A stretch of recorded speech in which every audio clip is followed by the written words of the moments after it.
Y'all ready? Good afternoon. Today we have some information regarding an arrest of 2 persons out of New Jersey, and Lieutenant Vincent Walters will be giving us all the details. Vince. Good afternoon.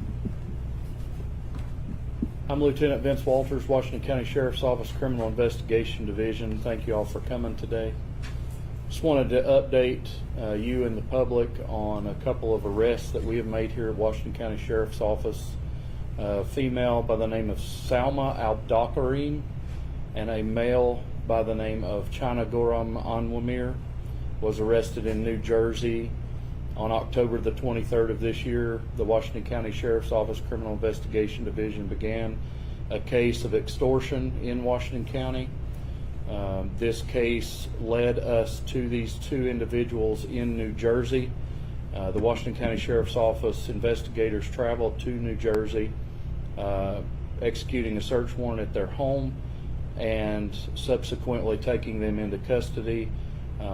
New Jersey took them into custody on a fugitive from justice. They then began the extradition process, and they waived extradition where they were subsequently transported to Washington County. These 2 individuals had their initial appearance yesterday in Sessions Court here in Washington County at 1:30, and the judge placed a $500,000 bond on each. Their next court date will be November the 30th at 1:30 p.m. here in Washington County General Sessions Court for a preliminary hearing at that time. Charges include extortion, theft over $60,000, financial exploitation of the elderly or vulnerable adult, also criminal impersonation charges. Can you tell me how this scam went down? Like, what were they telling the person to get the money?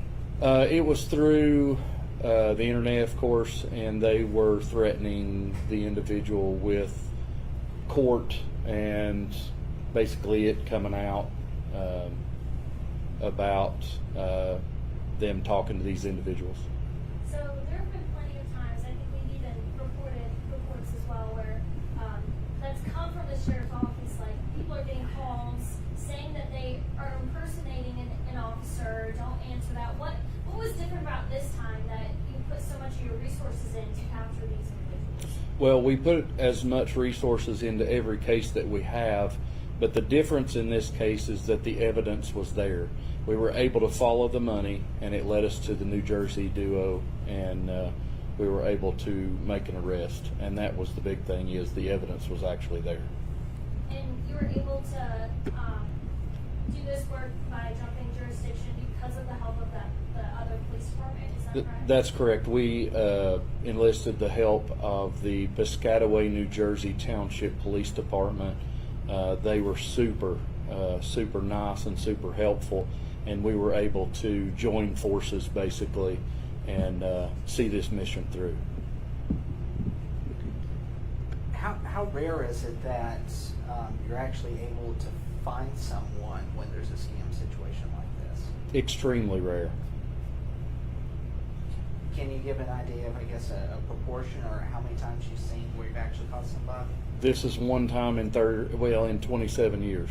And the reason I say that is because the biggest thing is we don't usually find anybody in the United States. It's usually other countries, and of course our jurisdiction does not go to those other countries. Yeah, as you're saying that, we hear about these warnings all the time about scams like this, but now you caught 2 people doing it. What kind of message do you hope this sends to other scammers? Well, I hope it sends a message that at least here in Washington County, we're not going to sit along the sidelines and put up with it. Our citizens are valued. Our citizens of the United States are valued. The money is hard earned, and we are vigilant in finding these individuals if they can be found. What sort of feedback did you give from the victim when you had told him or her that you had caught these folks?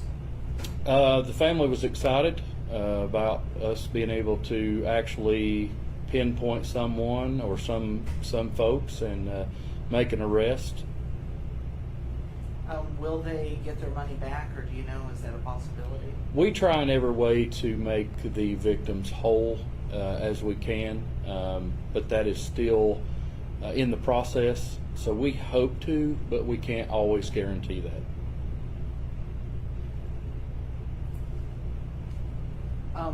What about, you guys going to another state to work on this case? That seems like, I don't know, is that something that's frequent, working with other departments and going to other places like that, or is that also unusual? We try to work with as many of our brothers and sisters as we possibly can, as the evidence allows, as things, we work with our adjacent counties here all the time, Greene County, Sullivan, Unicoi, even on to Johnson and down West Tennessee. But to go to a different state altogether is very rare, but we jump at the opportunity if that's where the case leads us. If convicted, what kind of time are these folks facing?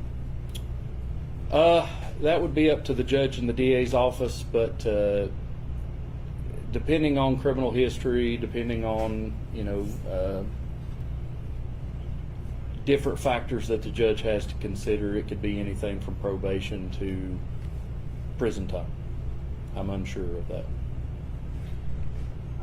Is there advice or anything like that that you give to folks watching tonight, how they can identify if they're a victim before they send off the money? What kind of things do they need to look for to know, okay, this is not real, this is a scam?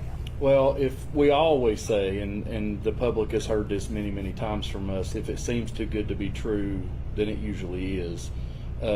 If somebody wants to send you money and then ask for money to be sent back to them, that's a red flag. There are these people, unfortunately, prey on the elderly. So, if you hear something, if somebody calls you, I had one call me today, afraid that this was a scam and was asking our advice. It doesn't take but 30 seconds to call us here at the sheriff's office and run something by us and ask us if this seems legitimate. Pay attention to Facebook, pay attention to the news media. We release things quite often on scams and different things that are people out here posing as officers and things. We're not out to collect money. We're not out to arrest you. If we're going to arrest you, we're going to be at your front door. You're going to have handcuffs on. We're not going to tell you over the phone. If the United States government is going to arrest you, they're not going to put an arrest warrant out and let you know over the phone that they've put an arrest warrant out, and there's no way on this earth that you can pay your way out of it. So just realize that if it sounds too good to be true, we don't threaten people. The U.S. government does not threaten people. So if you're threatened with court and litigation and this and that, that's usually a scam. So if you're in question, call the sheriff's department here. If you're outside of our jurisdiction, call your local PD or sheriff's department and just run it by them. It just takes a few seconds and could save you thousands. And so I guess in this particular case, you're saying the victim was told that they were at risk of having to go to court, and if they didn't pay this money in gift cards and that sort of thing. That's I guess, correct. talk me through so I kind of get the idea to tell the story. Well,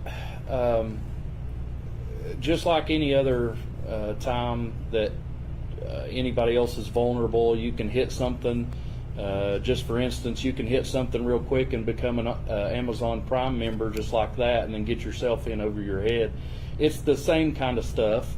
You hit the different link, or you hit a wrong link on the internet, or through a text message or something like that. They'll get your information, and then it may send you, not in this case, but it may send you to some explicit site, and because of that, they begin to threaten you that everybody's going to know. You're going to have to go to court and stand in front of a judge if you don't pay. Your family's going to know. You're going to have world of embarrassment. I mean, they'll pull all stops to attempt to threaten you, scare you, and that's kind of what happened in this instance. The victim was just scared and felt like they needed to pay the money, and felt also that this was the real people talking to them.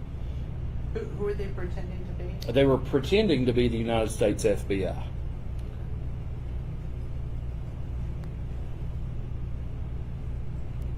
don't know. I feel like I'm running out of. Y'all got anything else? Anything else? Do not. Thank you all for being here. Appreciate you.